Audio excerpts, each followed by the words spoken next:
परीक्षा सुधारणा विधेयक लोकसभेत मंजूर. आता राज्यसभेत परीक्षा. दोषी व्यक्तीला 10 वर्षांपर्यंत तुरुंगवासाची शिक्षा आणि 50 लाखांचा दंड. पॅलेट गनचे आदेश गृहमंत्र्यांच्या परवानगीशिवाय कुणी देऊ शकत नाही. विद्यार्थ्यांवरील हल्ल्याला अमित शहा जबाबदार. त्यांना पदावरून हटवा. राहुल गांधींची मागणी.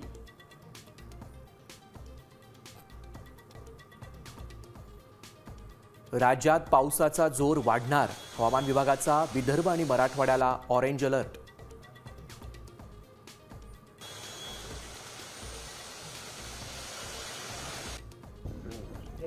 तोरणमाळमध्ये थरार. 3500 फूट खोल दरीत झिपलाईनवर अडकला तरुण. कर्मचाऱ्यांच्या सतर्कतेनं अनर्थ टळला.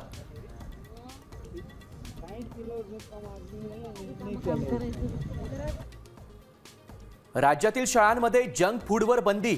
आजूबाजूच्या 50 मीटर परिसरातही निर्बंध. विद्यार्थ्यांसाठी सकस आहार मोहीम.